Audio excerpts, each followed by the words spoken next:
Welcome to Navigating Hope, your compass to health empowerment. I'm Dr. Jamie Hope, steering you through healthcare, overcoming overwhelm, personal goals, and emergencies. We'll navigate the healthcare maze with actionable insights and real-world advice, unlocking the secrets to a healthier, more vibrant life. Join us to take control of your well-being and make informed decisions for your health and your future. Stay with us as we unravel the mysteries of medicine, wellness, and life's unforeseen challenges, helping you bypass the ER with a dose of knowledge. Stay tuned till the end of the episode with a recap of your actionable insights and a free gift. Let's chart a course to your well-being together. All right, everybody, welcome back to another episode. I am so excited. I've been waiting for this recording. I have today Terry Tucker. So I'm going to read the bio here. Remember to stick around at the end for your key takeaways and free gift. Terry Tucker is a motivational speaker, author, and international podcast guest on the topics of motivation, mindset, and self-development. And we were talking before this started, like, how does one come to the credibility of being able to do these things? Well, here it is. In his professional career, Terry has been a marketing executive, a hospital administrator, a SWAT team hostage negotiator, a high school basketball coach, that one might have been harder, a business owner, and for the past 12 years, a cancer warrior, which has resulted in the amputation of his foot in 2018 and his leg in 2020. He's the author of the book Sustainable Excellence, 10 Principles to Leading Your Uncommon and Extraordinary Life. That is the kind of street cred I can get behind. Terry, thank you so much for being here with us today. Well, Jamie, thanks for having me on. I'm really looking forward to talking with you today. There are so many places. It's where do we even begin? So we were having so much fun in our pre-recording conversation. I finally had to stop and say, we need to just hit record because this is gold. So I'm going to go a little bit off script here because you and I are like that. And so you have worked in some incredibly high stress, high stakes professions. I mean, SWAT, hostage negotiation, and all of these things. So what drew you to those kind of professions, and how did you stay physically and mentally healthy while you're in these scenarios? That's a great question. I guess I should give you a little bit of a backstory. Yes, please. My grandfather was a Chicago police officer from 1924 to 1954 and was actually shot in the line of duty with his own gun. It was not a serious injury. He was shot in the ankle. But my dad, who was an infant when his dad was shot, this was 1933, always remembered the stories my grandmother told of that knock on the door of Mrs. Tucker, grab your son, come with us, your husband's been shot. So when I expressed an interest in sort of following in my grandfather's footsteps, my dad was absolutely not. You're going to college, you're going to major in business, you're going to get out, get a great job, get married, have 2.4 kids, and live happily ever after. But that's what my dad wanted me to do. That's not what I felt my purpose was. So when I graduated from college, my father and my grandmother were both dying of different forms of cancer. So I had a choice. I could have said, hey, Dad, I know you're dying, but you know what? I'm going to go blaze my own trail and do my own thing. Or out of love and respect for you, I will do what you want me to do. So understanding the backstory, my resume looks a little bit more like a Super Bowl didn't go off in a room and it's all over the place. So my first two jobs were in business because that's what my father wanted me to do. And I'm very grateful that I took those jobs because I learned a lot. But then I made that pivot when I was 37 years old and became a police officer, which is pretty late to be getting into that kind of a game. But why did I get into SWAT and things like that? Well, usually in police departments or law enforcement agencies, the SWAT officers are usually the best officers with the best training and the best equipment. And I've always in my life wanted to be part of the best. So I knew it was high stress. I knew it was a lot of fun, but I also had the support of my family behind me. So I thought, you know what, let's do this and see what happens. And it was the best 4.5 years of my life, I think. Oh, wow. Absolutely amazing. And that training had to have been grueling. Were there ever times that you're going through that journey that you wanted to quit? No, No, that was my purpose. That was, I Uh, can't wait to get up this morning and find out what we're going to do today. And I was very green. We trained as negotiators as in scenarios. We would do different scenarios. And then we had a psychologist that worked with us. And we learned in the debrief, be like, hey, did you ever think that person might have been schizophrenic and off their medicine? Oh, no, I never thought about that. It's that how you're learning. But if you give you a kind of funny story. So my very first, negotiation, simple, hostage taker in a room behind a locked door.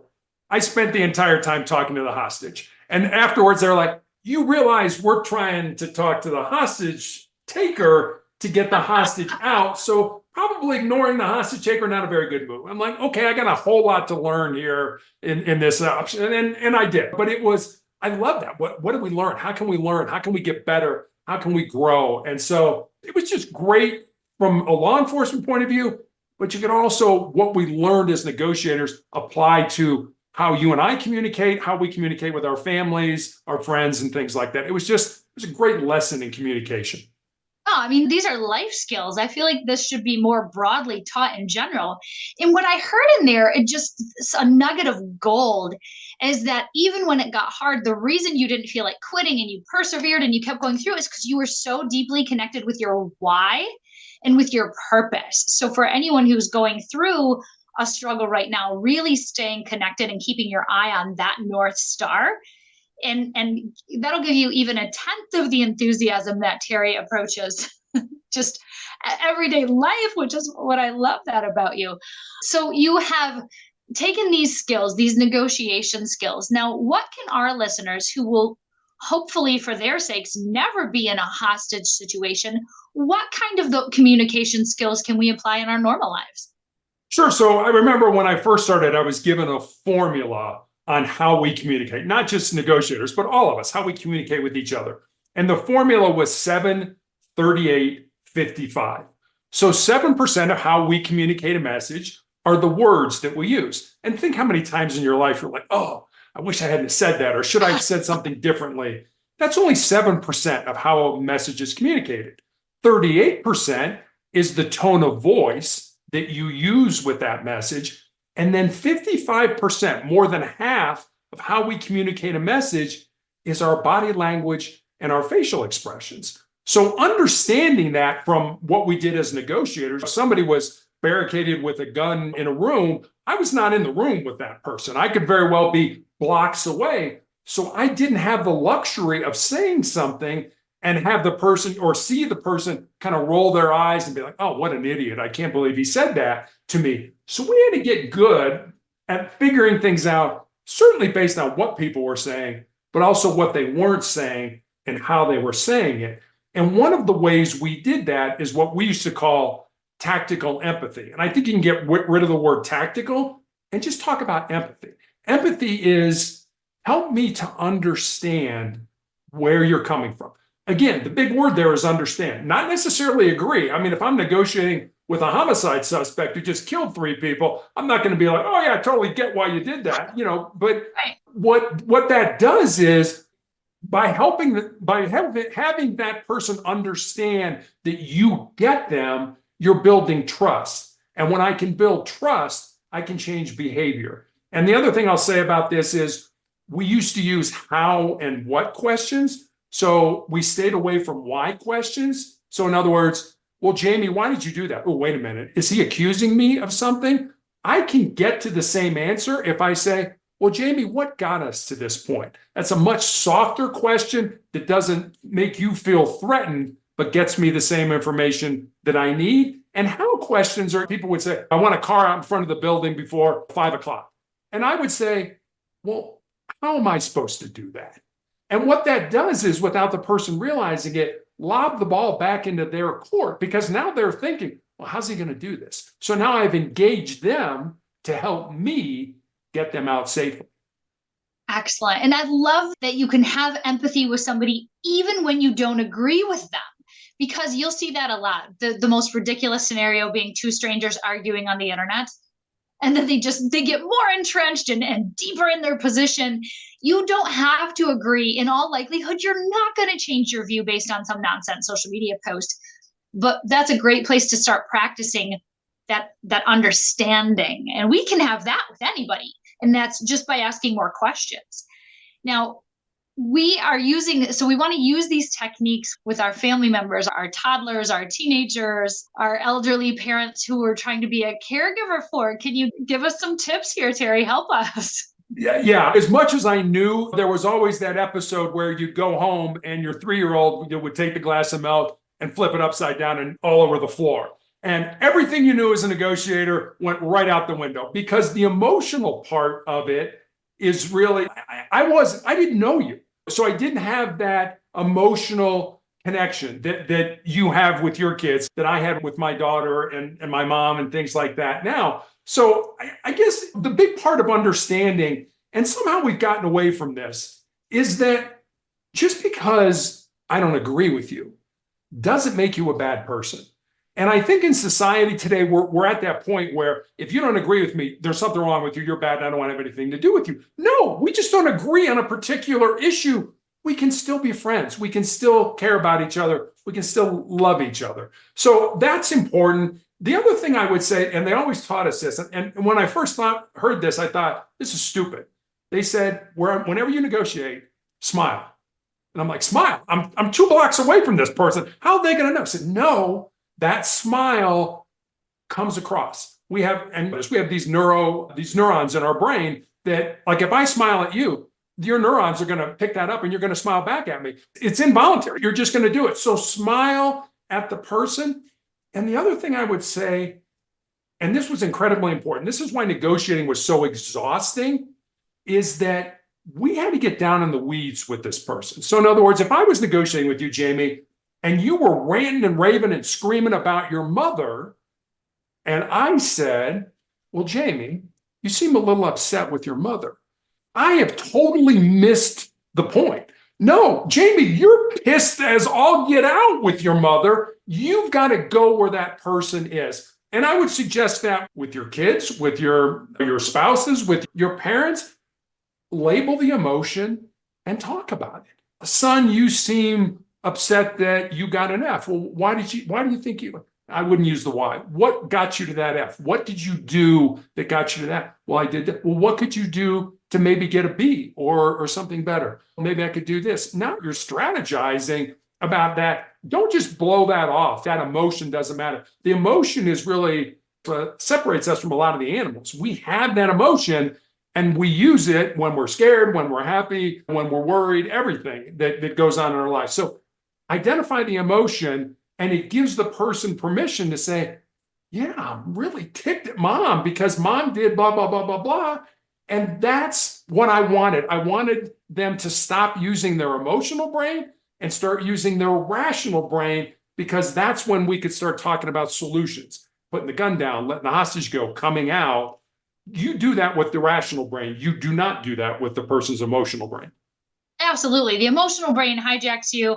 I don't know that anyone's ever been like, yeah, I'm so glad I made that choice out of anger. I sent that email or that text or called that person and told them off.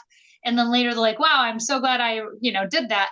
Getting out of that. And I like that you talk about, you're really saying stay curious rather than judgmental. So staying out of that judgment, that why, that accusatory, because I feel like if you're bringing those up, and for those of us who are married or in a relationship, I have found, crazy enough, that my partner doesn't like being judged. It's so weird, Terry. I don't know why. He doesn't like it when I tell him how to drive. I'm like, did you know you could go around that truck? And it's so weird that he doesn't love that. Like, I feel like he should be grateful for my expert driving advice. And especially when you took that course in Indianapolis, right, at the Speedway. So yeah, you know about this, right?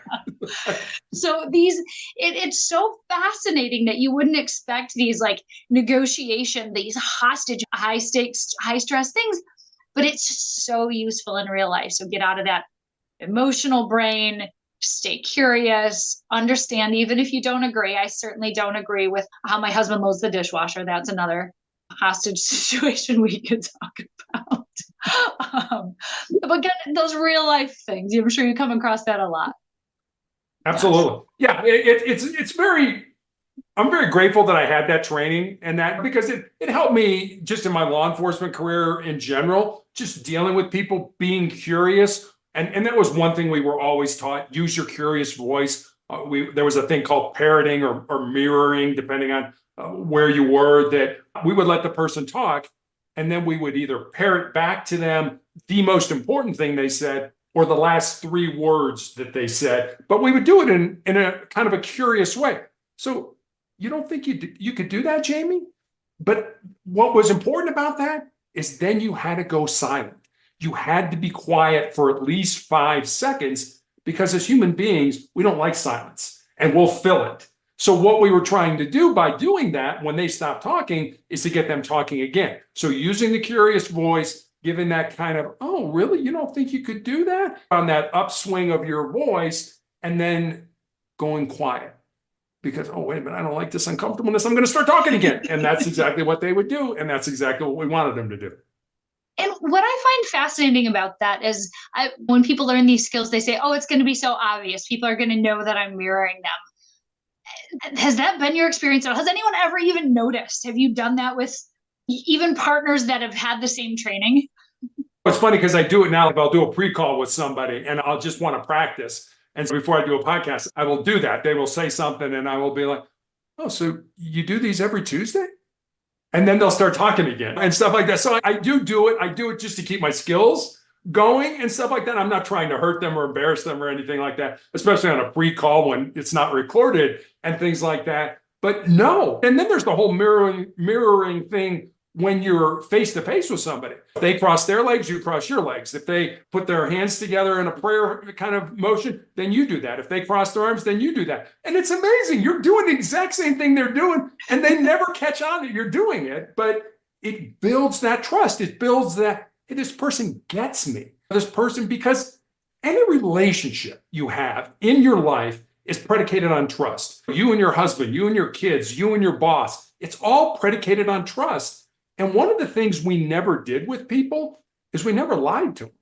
People would say to us, hey, I'll put the gun down and I'll come out, but you got to promise me I'm not going to go to jail.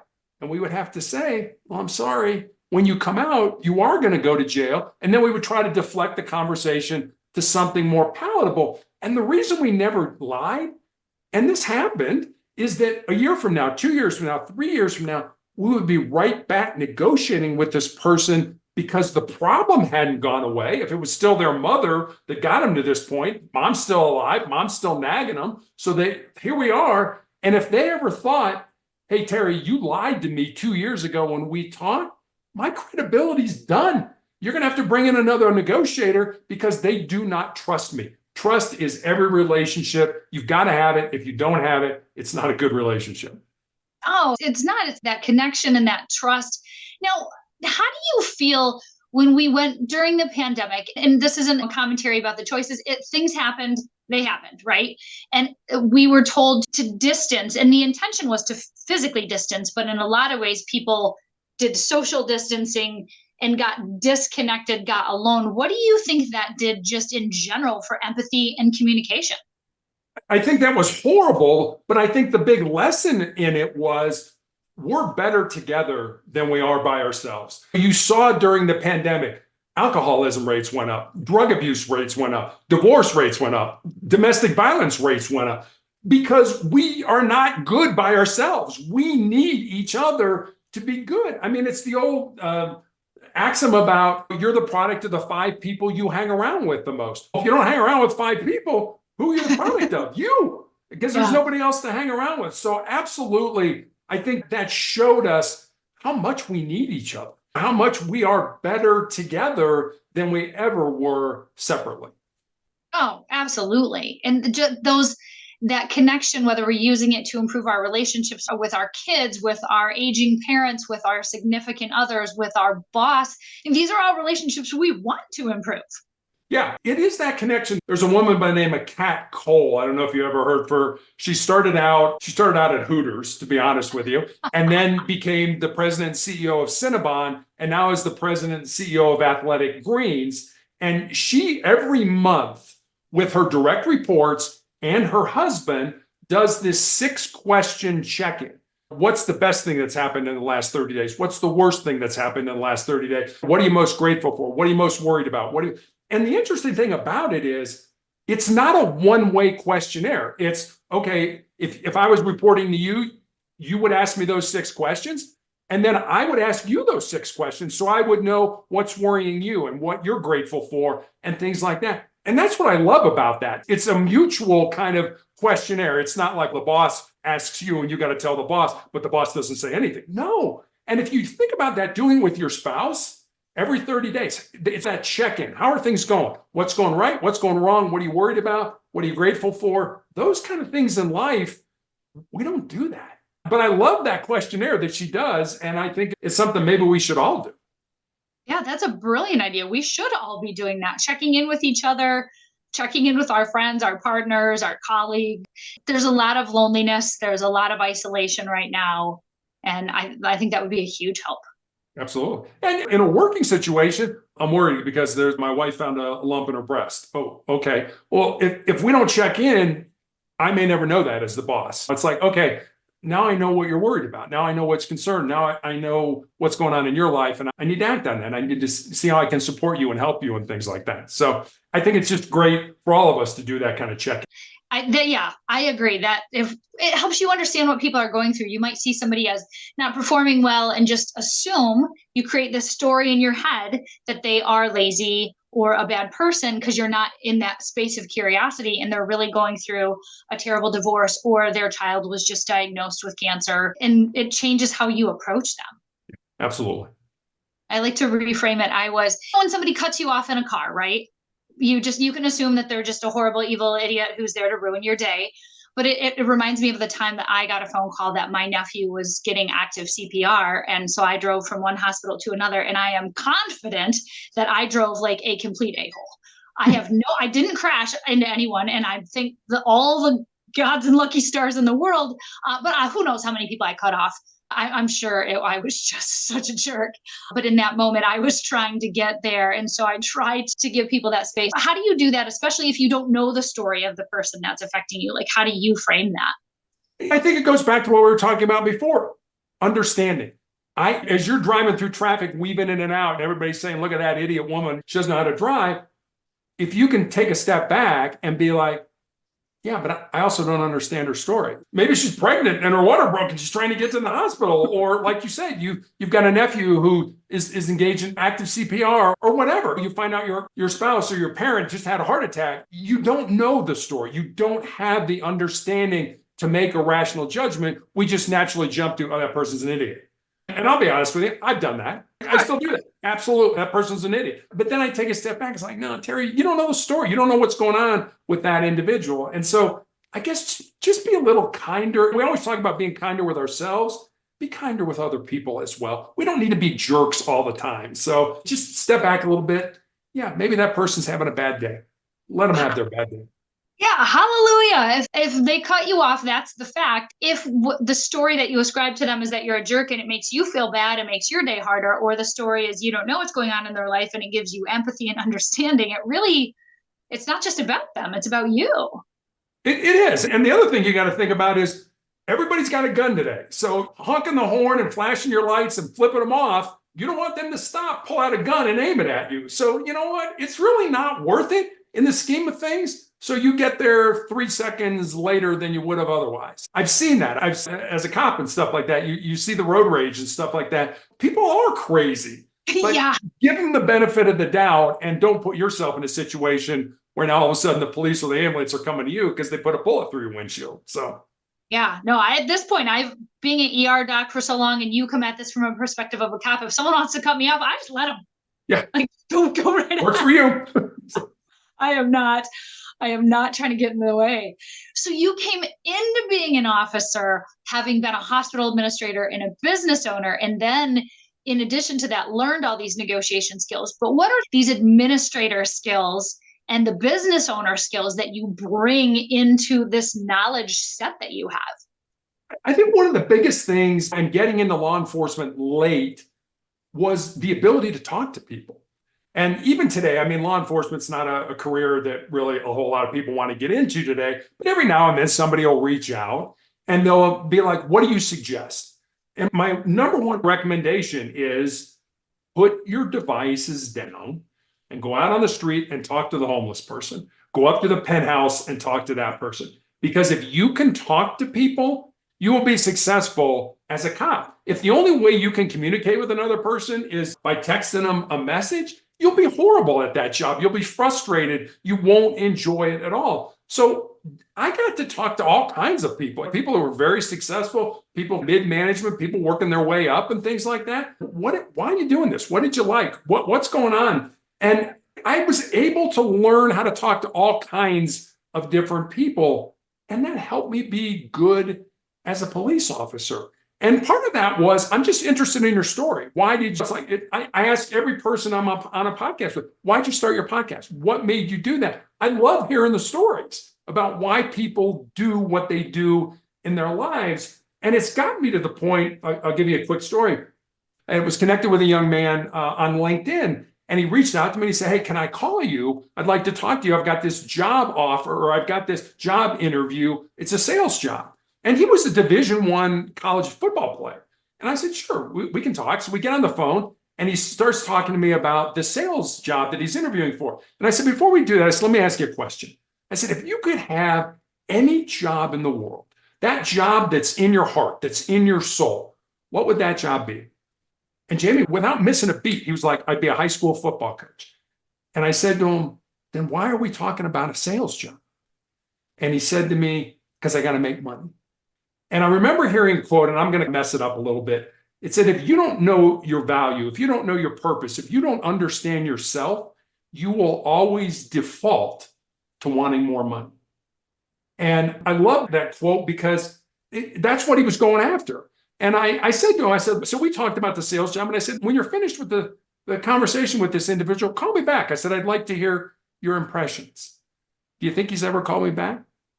No, never called me back. Because I think I planted a seed in him that was like, you're going after something that probably isn't going to make you happy long term, where in your heart, what's going to make you happy, and you're not pursuing that. Yes. And I think that applies to a lot of things. There's that kind of opposite, that advice that people fear that says, pursue your passion and the money will follow. And a lot of people say that's why we've got a bunch of broke people in their 20s. So how can you marry the practicality of that, but also like truly, so people aren't selling their souls and ending up in a place that they don't want? Like, how do you find that good middle ground?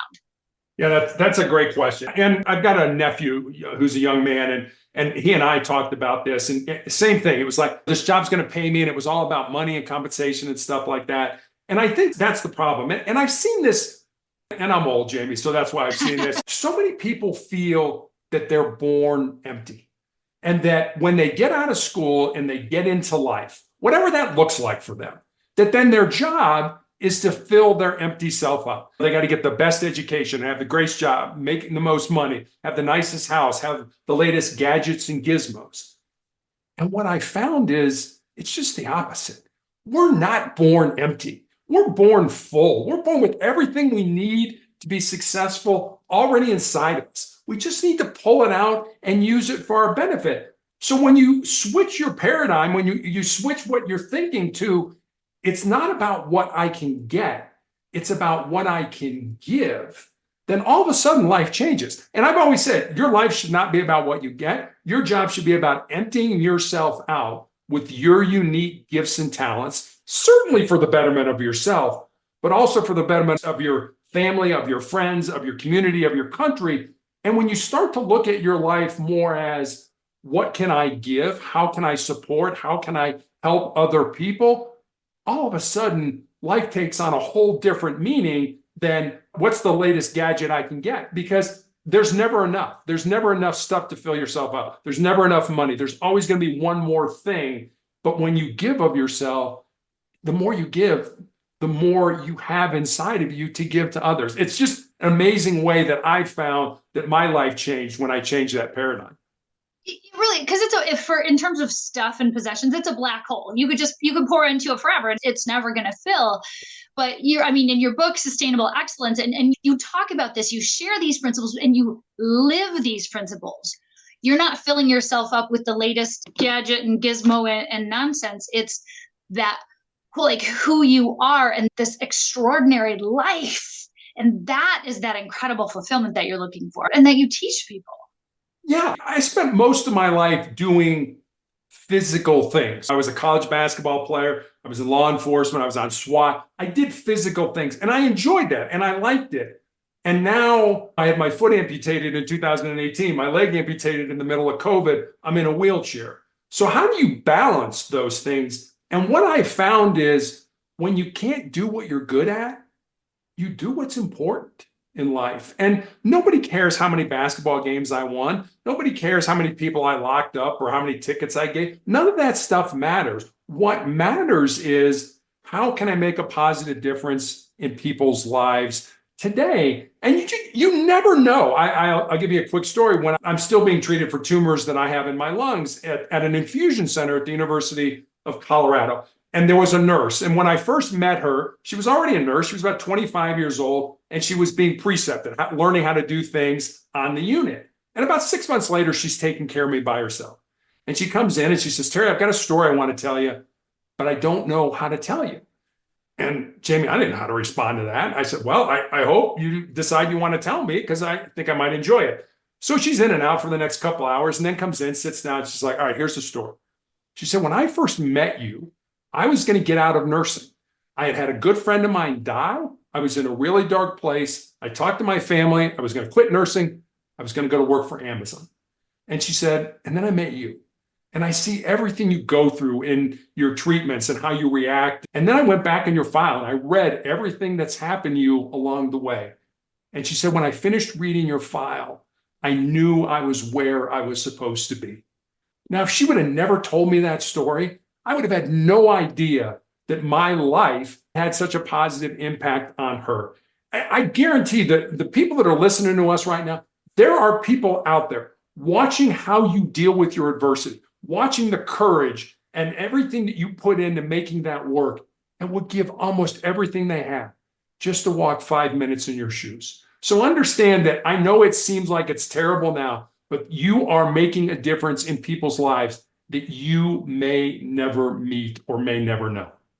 Oh, oh my gosh. All right. I know everybody listening has goosebumps. I definitely do. It's so important. It goes back to the why she is doing that. And now she is going, I mean, nursing is an incredible profession, very life-saving, very altering. She got to experience her why in seeing it in a patient. In your whole journey, you were in business and you were in hospital administration, and your why was doing something that helped you stay connected with your father and not going against his wishes, and then taking the opportunity to pursue your dreams in law enforcement and SWAT and all those amazing things. That why was still with you. And so how did you bring that now into this cancer journey? Yeah, I go back to my father. My father died in the 1980s of end-stage breast cancer, which back then they really didn't know how to treat a man with breast cancer. And they told him pretty much to go home and die. And he lived another 3.5 years. And I believe he did because he had a purpose. He was in real estate. He loved real estate. He actually worked up till 2 weeks before he died. And I tucked that in the back of my mind and said, you know, when it's my turn in the barrel, I'm going to need to have that purpose. I'm going to need to have something to do. Otherwise, I'm going to sit around and watch Netflix all day long, eat bad food, and think how terrible my life is. So when you flip that switch and say, okay, how can I use this ugliness? How can I use this pain for the betterment of myself, of my family, of the people that I come in contact with? Now all of a sudden I've got a purpose, and I'm treated for an entire week at the hospital, and then I get 2 weeks off. And it's during these 2 weeks that I do podcasts and I write and I do all these kind of things. And my wife and I will go back and forth. She's like, you need to rest. You need to get your blood counts up. You need to do all this. I'm like, I get plenty of rest when I'm dead. It's like this energizes me. This gives me purpose. This makes me feel better. And I don't know why. I hope it's because I'm giving of myself with the understanding that I'm not looking for anything back. I'm not looking for you to go buy my book or take my course or doing anything like that. It's just I've learned some things along the way. I don't have all the answers, but I've learned some things. And I would like to offer them to other people in the hope that maybe what you're going through, it would make a positive difference in your life. Oh, it's life-giving. What you're doing and sharing, it is that principle that you talked about it in giving from yourself, you are giving right now. You are sharing your energy with the world, but at the same time, it's revitalizing and healthy for you because it's you in your highest and best purpose. It is. And I've always said, I've probably done more living in the 12 years that I've been dying of cancer than I've done in my entire life. And I've had a pretty good life up till the point I got cancer. So I think that says something about what I'm doing, or at least trying to do at this point in my life. Yes, I know. I feel like you've had so many lives. I love reading your bio because it could easily be about several different people, but it's that's what makes you so uniquely you. So, for our listeners who have had the privilege to see you live or have heard you on other podcasts and platforms or done your courses, you are so consistent. Like you live who you are. This is the era where people are trying to make a quick buck and there's fake gurus and they come up with this whatever, but they don't have that consistency. You have that through this span of a career, and to see that and to see the purpose and the message and that famous Terry Tucker energy come through. Like, who's this energetic when they're going through cancer treatment, Terry? Honestly, you're superhuman. But it does. But what I said before is true. This really does energize me because it gives me that purpose. It's like, yeah, last week was terrible, but you know what? That's last week, and there's nothing I can do about the past. I can only focus on the present. And you and I talked before we started, having that collaborative relationship with my doctor, with my oncology pharmacist, with my nurses and things like that. It is a collaborative relationship. I want my life based on the decisions that I made, not the ones I didn't make or that somebody else made for me. So I want to be an active participant. I'm sure sometimes my oncologist wants to hit me over the head with a 2x4, but at the same time, he, for 10 years and now the new one that I have, they are great. There's nothing that I feel that I can't talk to them about. Excellent. Well, and I think that collaboration, I ring that bell in healthcare all the time, in that it should be collaborative. It's my expertise and it's your body. And those things need to come together. I'm an expert in emergency medicine. You're an expert in you. You have lived in your body your entire life. And Right. So you happen to know it better than your doctor ever will. Crazy thought, right? I mean, it is funny because I've had people say that to me. But it's funny, I had a hematoma, or what they thought was a hematoma on my ankle. And I remember I went in to see my surgeon. He got called away. So the resident was there, and you'll appreciate this as a doctor. And he's looking at he's like, I'm going to drain that. And it was in my ankle. And I looked at him and I said, I don't think that would be a good idea. And he's like, no, I'm going to drain it. And thank God the guy was in scrubs, because he put a little Novocaine in or lidocaine in, and he put the needle in and he drew back on the syringe and all this blood came out. And then he disconnected the syringe from the needle and left it in. And it looked like a fountain. It shot all over him, all over the walls, all over the floor. Oh, you got a murder scene going on. And I'm just laughing. It's like, I told you not to do that. And I remember my surgeon came back and said, yeah, these residents need to learn that when patients tell them something, they need to pay attention to that. Because as you said, we know our bodies. And I've been doing this for a long time. I've been dealing with cancer for a long time. I know what's going to work. And I can tell you, yeah, that's not going to work if you do that. And I don't, it was a great learning experience for him. I'm so glad he wasn't in a suit when he did that, because I would have ruined his suit. But at the same time, it was, listen to me. I know what I'm talking about. You want to do it, go ahead. So anyway, just a funny story. Oh, no, and I think those are important lessons. And I've certainly had my share of humble moments as a physician that helped me learn. And all those lessons go back to listen to the person you're talking to. Exactly. But that goes back to what we were talking about before about understanding. Try to understand that person, whether you're a physician, whether you're a police officer, whether you're just meeting somebody on the street. Oh my gosh, that lesson is so good. Terry, there's somebody who is listening to this right now who is in struggle.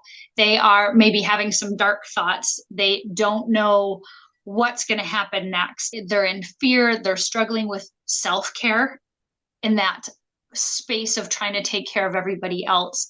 And so I want you to share a message to this person. You've been through struggle. You've been through dark places. You've seen these high stress things. From your heart and your experience, what could you share with this person who's struggling? So I'm going to tell you a story. True story. Happened back in the 1950s at Johns Hopkins University. There was a professor there by the name of Richter who wanted to do an experiment. And experiment was with rats. He wanted to see how long rats could tread water. So he put rats in a tank of water that was over their head. And the average rat treaded water for about 15 minutes. And just as those rats were getting ready to sink and drown, he reached in, grabbed them, pulled them out, dried them off, and let them rest for a while. And then he took the exact same rats and put them back in that exact same tank of water. And the second time around, on average, those rats treaded water for 60 hours. Now, think about that. 15 minutes. It's not like you're going to flunk a test or your business is going to go under. You're going to die. Your life is going to be over. And the second time around, 60 hours, which taught me two things. Number one, the importance of hope in our lives. That if we know we're doing the right thing, I know things seem dark. I know things seem gloomy and you're never going to get out of this pit. But I promise you, if you're doing the right things, it's not 100%, but somewhere down the road, maybe not today, maybe not this month, maybe not even this year, but at some point in time, you will get to where you want to be, more than likely. And the second thing it taught me was we all have a breaking point. But that breaking point is so much further down the road than you ever thought it was. We end up getting in trouble because we can't control our minds. Things get uncomfortable, things hurt. I'm a little sore, and your brain kicks in. It's like, hey, knock this off. Stop this. Stop doing what you're doing. Think about a marathon runner. What do they always say? They get to a point where they hit that wall. I can't go on. I can't do this. It hurts. I'm cramping up. But if you can push through that ugliness, if you can push through that pain, what do they always tell you? I got a second wind. I got something on the other side of that pain. Pain is there for a reason. Fear is a good thing.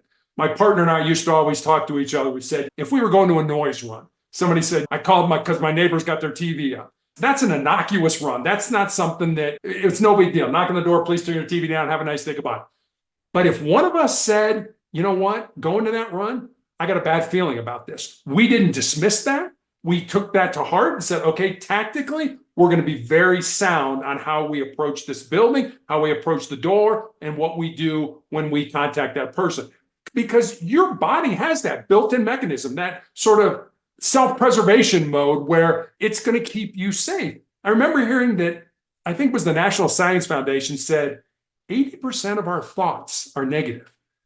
And they're negative because it's a self-preservation mode. It's your brain telling you, Jamie, if you got up this morning and said, I'm going to go skydiving, your brain would be like, oh, wait a minute, Jamie, the parachute may not open. The plane might crash. It would be all the negative things. It wouldn't be, sure, Jamie, have a great time. I think you'd enjoy yourself. It would be your brain trying to keep you safe, trying to keep you alive. So we all have fear. Don't understand that we all have fear. They always say a hero is somebody who's braver for 5 minutes longer than everybody else. So understand you have that fear, but use that fear. Take that pain, take that ugliness, throw it inside of you, burn it as fuel, use it as energy to make you stronger and more resilient. Oh my gosh. Okay, everybody, when you are struggling, you need to replay that. We need to create that as a soundbite specifically, and people can play that as a mantra. That was so amazing. I already feel a part two coming on because we have so much more to talk about and we want to follow your journey. So I know that you are the last person here who wants to hawk your book and courses and stuff like that. But people want to know where to find you. So where can they find you when they're looking for inspiration? They want more. What's the best way to interact with you? So I have a blog/website called Motivational Check. Every day I put up a thought for the day. And with that thought usually comes a question about how maybe you could apply that thought into your life. I have recommendations for books to read, videos to watch. You can leave me a message. That's all at motivationalcheck.com. Awesome. And we'll put that in the show notes. Everybody stay tuned for your key takeaways and your free gift. Terry, thank you. Your time is so incredibly valuable. Your words are so incredibly valuable. Thank you from the bottom of my heart for being here today and bringing us some more hope. Well, Jamie, thanks for having me on. I really enjoyed talking with you today. All right. I know that you enjoyed Terry Tucker. In this insightful episode, we had the pleasure of speaking with this incredible human being. Motivational speaker, author, former SWAT team hostage negotiator, Terry shared his incredible journey and the lessons he's learned along the way.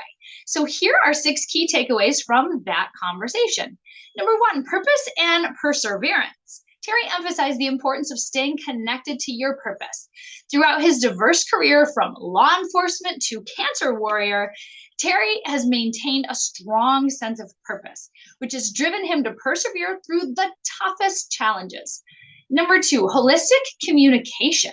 Drawing from his experience as a hostage negotiator, Terry highlighted the significance of effective communication. He explained the 7-38-55 rule, where only 7% of communication is words, 38% is your tone of voice, and 55% is body language.